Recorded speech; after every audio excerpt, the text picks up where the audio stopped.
Hey everyone, Mario again, coming at you with another review, and as you can tell, it's another entry in Childhood Favorites. And this is the sequel to the last entry, and of course I am reviewing one of my favorite sequels, and I have to say, one of the best sequels ever made for a horror film or any film. And of course is Halloween 2. As you can tell, this is the 2-disc special edition done by Shout Factory, and this is the cover that usually comes with normally. DVD's not in the case, it's on the PS3 with I have it on mine, I might as well put it back in the case.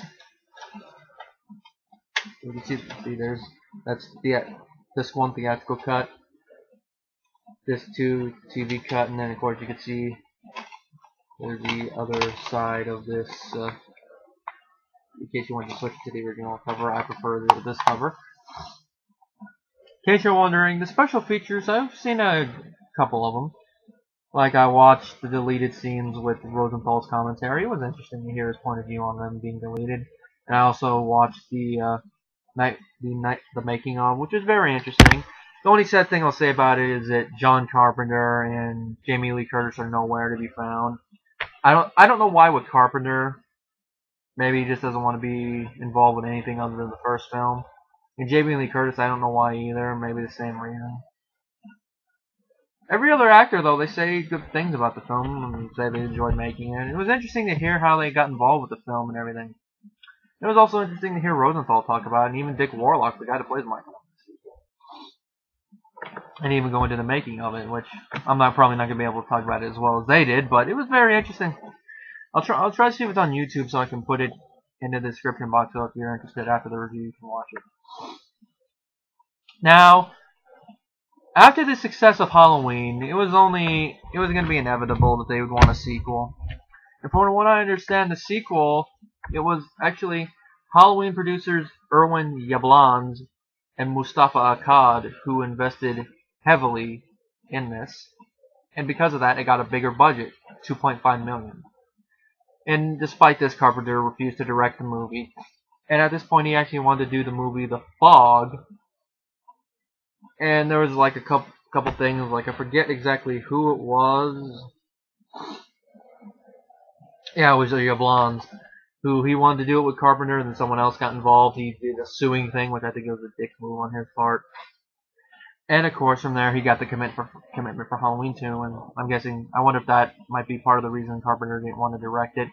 Or maybe that might be part of the reason he didn't come back, because Yablans was on it, I don't know. For the stuff on the DVD, I don't know. It'd be interesting to hear about that, but anyway, I'm digressing. Now, from what I understand, originally Tommy Lee Wallace, the guy who went on to direct Halloween 3, was supposed to direct it, but when the script came back, he didn't like it, he didn't believe it, so he passed on it, and it was given to Rick Rosenthal, which I believe this was his first movie. Yeah, it was his first movie. And none of his other movies, this is probably his best movie, because the only other movie I know he's directed was Halloween Resurrection and then The Birds 2. Other than that, I've never really heard anything else about these movies. Nasty Boys, Distant Thunder.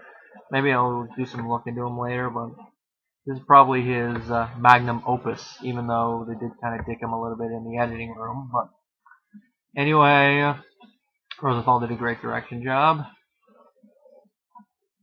Now, the film picks up right where Halloween ended, and I have to say that was an excellent idea, to pick it up right where it is, have a direct sequel. And because of that, this is one of the reasons I'm glad Rosenthal decided to do the direction he did. It's not 100% like the original. There are some stylistic changes, which I will address soon. But it has that same feel as the original, which is why I could say you could watch Halloween 1 and 2 back to back, and it's a fitting double feature.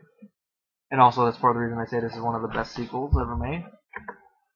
But anyway, the film, of course, was written again by John Carpenter and Debra Hill, and I guess because Carpenter felt he was under pressure, I guess that's why he did the film in the end the way he was. And I guess some people who behind the scenes felt it kind of changed Michael from the first film, which I could see that a little bit, because he doesn't really have much of a motive in the first movie, whereas here now we have a motive, which I don't mind the motive, but it kind of does take away some of the mystique, which is why I would actually have liked to have seen them go in another Halloween direction with different sequels. They were like one-offs, kind of like how they did with some of the comic books, but that's just me. Anyway, like I said, the film takes place right after the original. Loomis has looked out, sees Michael's gone, he goes out there, he starts looking through the streets, he eventually meets up with Sheriff Brackett. They think they spot Michael, and they cause a little accident, and the guy gets killed, so they're not sure if it's Michael, so they're going to stay on high alert. And around this time, the bodies of the people Michael killed in the first movie are discovered, and Laurie Strode is whisked off to the hospital.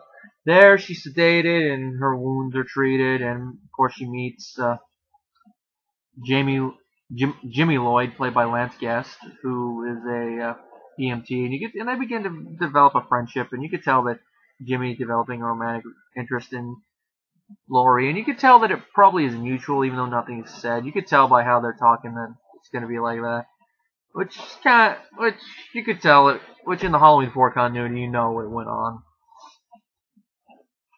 Anyway, eventually Michael makes his way to the hospital, and from there it's going to be turned to a slasher movie. And of course, Loomis is going to have to find out about it, and of course goes from there. And that's all the plot I'm going to talk about, because like the first movie, I don't really want to spoil it that much for those who haven't seen it. But it's a very entertaining film. Like I said with Rosenthal, his direction's great. He does emulate Carpenter's style while adding a little bit to it. Like the first movie, it relied on, I forget who said it in the DVD, I think it was Yablans. The first film relied on theater of the mind, shadows, and suggestion, whereas Halloween 2 will actually use gore and stuff. And I will say, suggestion works depending on how you shoot it, but Halloween 1, even though you didn't really see anything, you knew what was happening. So I guess it was that, where here we actually see it, which you could tell that's one of the stylistic changes, but it's one you don't really mind. At least I don't, anyway. And I know I'm probably not alone on that. And it's actually nice to see it, and it's not many shadows, but it's a hospital. You can't really do it in total darkness without someone being like, that's not how it looks, but it works, for what I'll say. Now, Rosenthal did get dicked a little bit in the editing room, like I said. A lot of scenes got cut out, some new scenes got shot, mostly by John Carpenter. One of them was for a continuity reason, to say, how did Michael know to go to the hospital? And he even talks about it on the DVD, like I mentioned, on the deleted scenes thing. He doesn't seem that upset, but he does wonder who made the decision and stuff. He even mentions it in the feature. And that's one of the reasons why I wish for the DVD. If there's one nitpick I'll have to say, is that the TV version on the disc is edited. I'd like to repeat that because it sounds important. Edited. And what I mean by that is that it's the TV version. It's the TV version, as in all the stuff is edited, like Bud's song. It's the edited TV version, etc., etc. Now, when I heard that they were doing the TV version, I was hoping that it was going to be, the TV edit of the film, but with all the TV, the TV edits mandated by practices and all that, changed back to what they are in the normal film, just an alternate cut. But no, it didn't happen. That's why I'd actually like to see a fan edit to make a fan edit of the TV version with all that stuff, with all the stuff that's in this film that they edit out for this intact, or make a new extended cut, combining the two versions, the scenes, see how the original cut, how that would flow. It would be interesting to see. I'd like to attempt it if I could, but I'd have to do a Windows Movie Maker. It'd be an interesting experiment.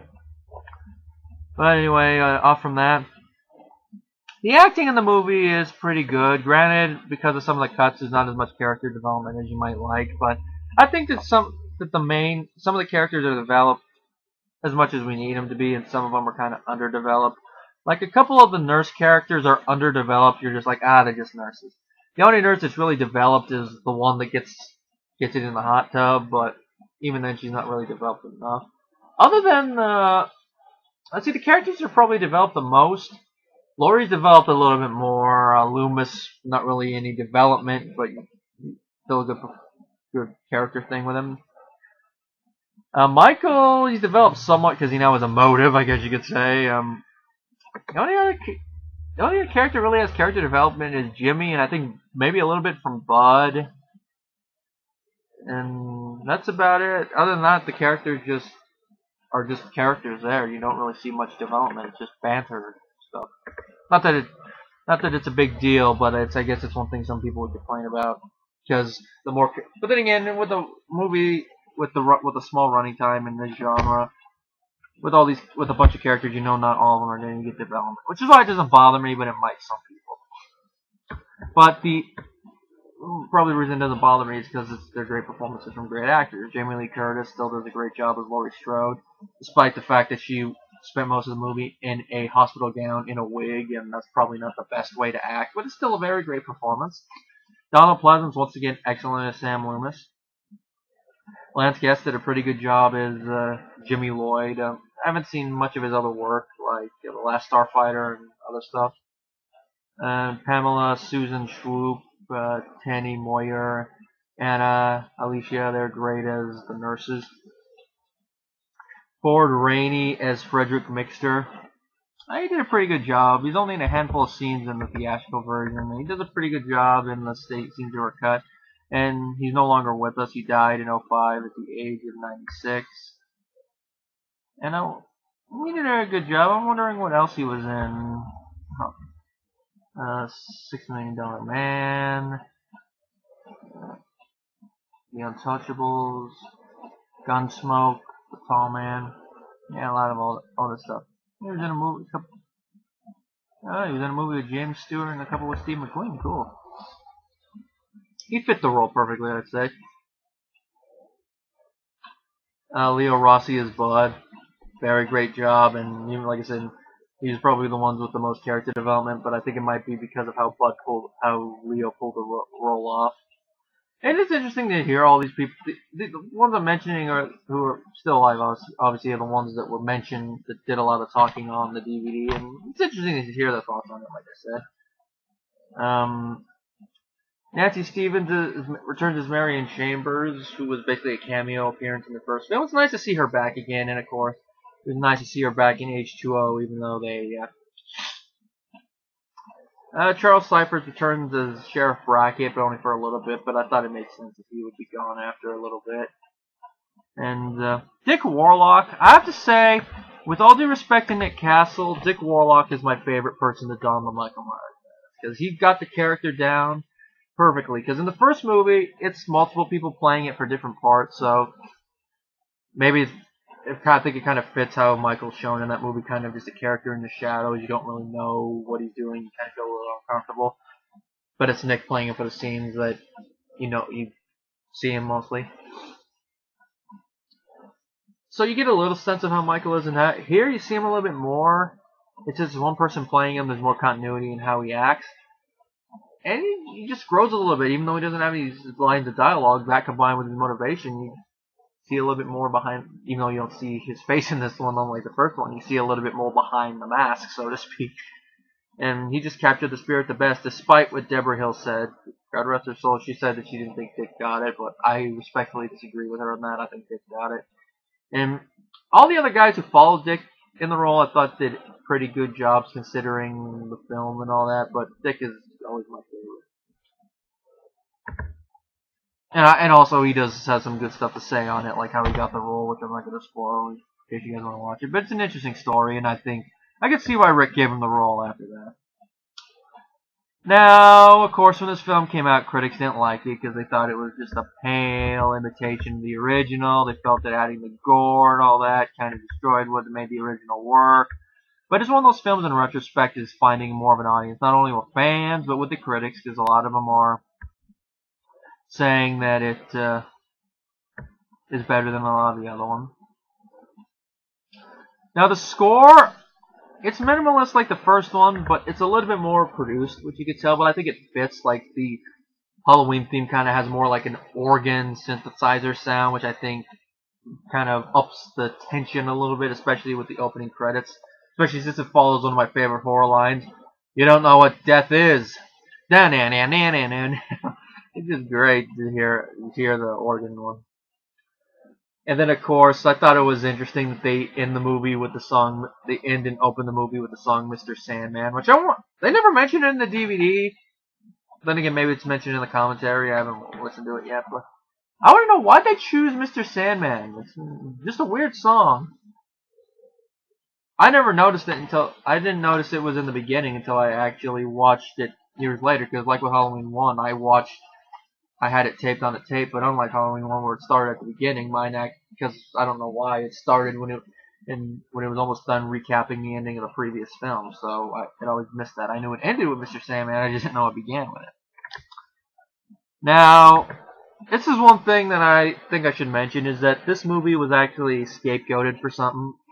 It was a tragic incident that happened in '82 in El Monte, California, where Richard Boyer murdered an elderly couple in Fullerton, which is actually not that far away from where I live. And according to the trial transcript, Boyer's defense was that he suffered from hallucinations in their residence, which were brought on by the movie Halloween 2, which the defendant had seen under the influence of PCP, marijuana, and alcohol, deadly combination. And of course, they played the film for the jury, and a psycho. I'm having trouble with this word. A pharmacologist, I'm guessing. PHARMACOLOGIST. Assuming is a word I don't really come across that much. Anyway, he pointed out the similarities between the scene in the defendant's crime. Of course, Boyer was found guilty, and the incident became known as the Halloween 2 murders. Now, I think it was stupid that this movie got scapegoated for that, and I'm actually glad that critics came to the defense of horror movies, and this is what Thomas Sipos had to say about it. It would be silly, after all, to ban horror film just because Boyer claims to have thought that he was reenacting Halloween 2, or to ban cars because Texas housewife Clara Harris intentionally ran down and killed her husband, nor does it make sense to ban otherwise useful items such as drones or guns just because some individuals misuse them, which I agree with. And of course, I'm going to quote another horror movie with this. I'm going to quote Scream. Don't you blame the movies. Movies don't create psychos. Movies just make psychos more creative. Which I know that sounds like I'm bashing the movie, siding with the prosecution, but I'm not. You shouldn't blame the movie or try to use that as an excuse for why the guy did it. If the guy's psychotic, he was going to do something like this anyway. So don't blame the movie. Granted, it's bad that he probably got ideas from the movie, and he probably shouldn't have been given the drugs and stuff in the movie in combination, but still, it wasn't just that. There was something else up here that led to him do it. It's not just that. You got to take personal responsibility. You don't always blame it. Like blaming heavy metal and rap and stuff for suicide and murder and stuff. I think that's a stupid thing, and I'm actually glad that Judas Priest won their case when they were sued that one time. Anyway, I don't know what else to say about this film. It's a classic, well directed, score works great acting, excellent cinematography, has a very great mood, and I like that it continues the story and it ups the style just a little bit. Anyway, my rating for it is 5 out of 5 because I don't really have any problems with it. If you're a horror fan, recommend it.